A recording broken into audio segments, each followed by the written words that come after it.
Okay, so let's talk about Moses. The story of Moses, one of my first stories that I read about, and because it's in the beginning of the Bible. When I was reading about the story of Moses, I saw so much going on. I was able to see a lot going on during that time that I was able to relate to in my life. Moses was a very timid person, in my opinion. He, when God gave him first of all, let's go back to how he was, his heart, compassion. Once he realized who he was, once he was able to identify who he was and type of person he was, he started having compassion for his people. But he didn't know what to do. He started seeing the wrongdoings and he couldn't handle it, and he ran off. He went off to the wilderness to be alone with God. Well, then God came to him and said, "You know what? You feel so strongly about how they're being treated. I'm going to use you to help free them, right?" And he immediately was like, "No, I'm not me. I'm not built for this." So let's talk about that. Not being built. A lot of times we think that we are not built or designed to do certain things that God has put on our heart to do. Now, this is the thing. It's kind of funny that you will put yourself in a position to tell God what you are not built for when He is your creator. I find that very humorous, but guess what? I'm guilty of it. I do it all the time. And it's funny because it's like I'm sitting here saying you're my creator. You know me better than I know myself. But at the same time, I'm also telling you, Lord, I can't do this. That's not me. That's not who I am. What is that, right? So, with that being said, stop saying what you are not, okay? Stop saying that. God evolves us. He gives us and He unlocks things in us when the time comes. So you may not have been a public speaker years ago. You may have been extremely shy. You may have been extremely quiet. You may have gotten extremely nervous around crowds.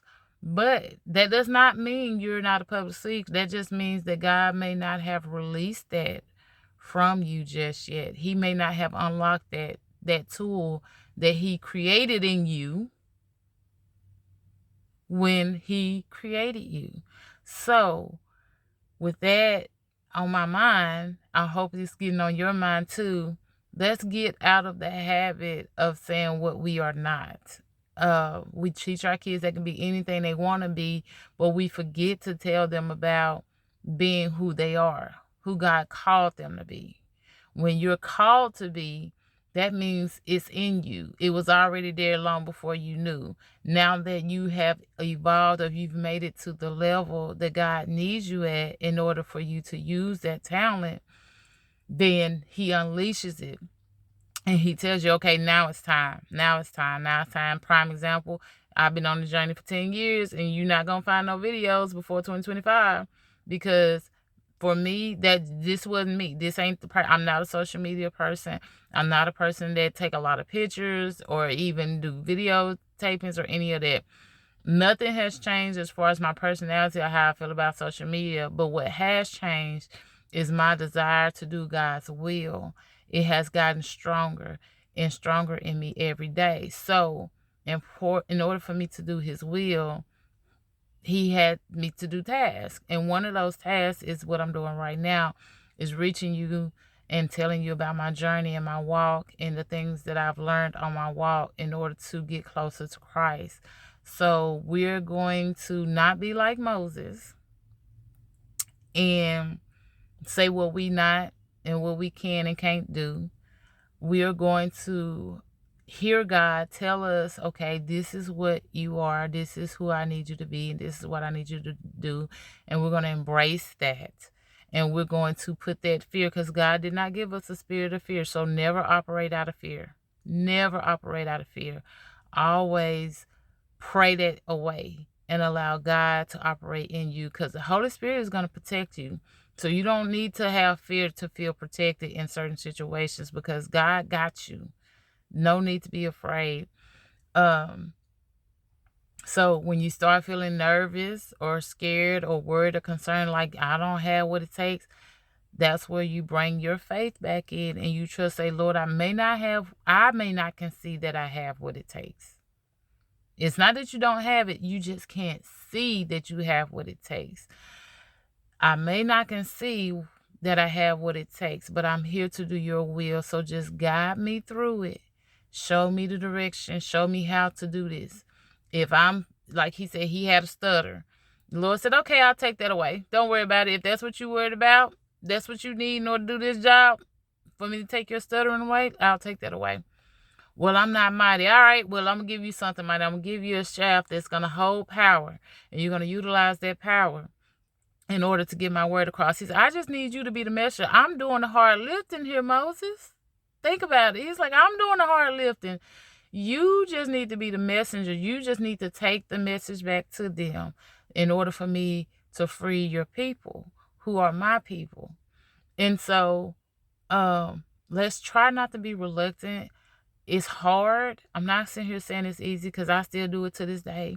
I've had about 3 ministers come tell me that, I should be speaking, I should be doing this. And I'm like, that ain't who I am. And the only reason why I say those things is because I think about all the things that the world tells us we have to be in order to be in that position. You can't be doing this, you can't be doing that. But if the Lord is telling you to do it, apparently you have what it takes. Now, whether or not everyone accepts you, that's not your fight. That's not your battle. That's God's battle. Our job is to plant seeds. That's what God uses us for. We're the messenger. We carry the bone, and then He does the rest of the work. And so, if He's telling you that you're supposed to be speaking or you're supposed to be helping do this, if you working in cashiering and He's telling you, no, I need you to be over here working in construction, and you like, I don't lift weights, I don't do heavy lifting, I don't like being outside, you probably have it in you to do it though, because He put it there. And that's why He's telling you to do it. And if He is telling you to do it, it's because it is critical and crucial to His plan that He has for you and the other people. Because remember, this journey, when you get a closer connection to God, He's going to give you wisdom. And the wisdom is supposed to be carried out and passed along. So He's putting you in a position to reach other people when He started asking you, or He started commanding you to use your talent that He has called you to do. So I hope this blessed someone.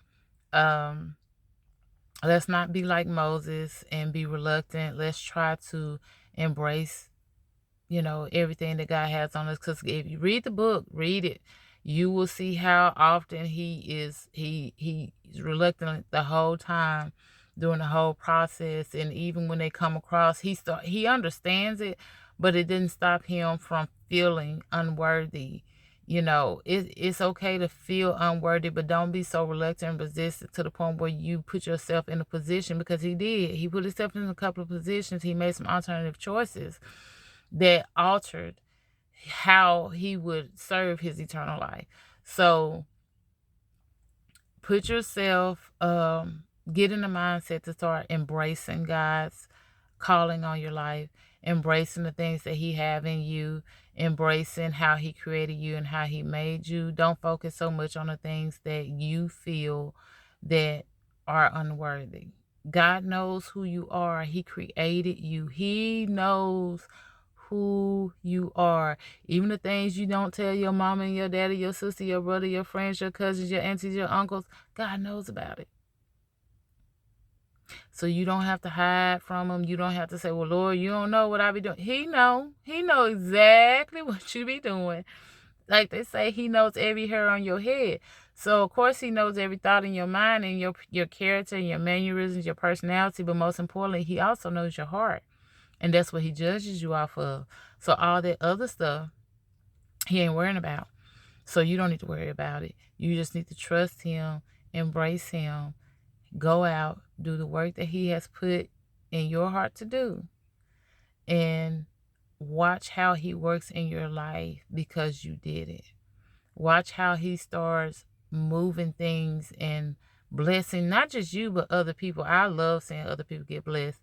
Watch how he blesses them because of the things that you started doing based on obedience. So let's go out and encourage others to embrace the calling on them and doing the things that God has called them to do, and make sure that we are able to um, build off of that, share that, and grow his kingdom, grow his following, because numbers are powerful.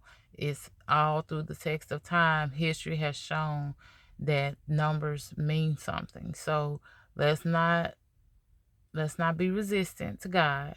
Let's not be resistant to trying new things and being put in a position that is uncomfortable. When it's time, he will give you the comfort. He will give you the tools you need, the resources you need to do what it is he's calling you to do. So I hope this bless you. I hope it encourages you.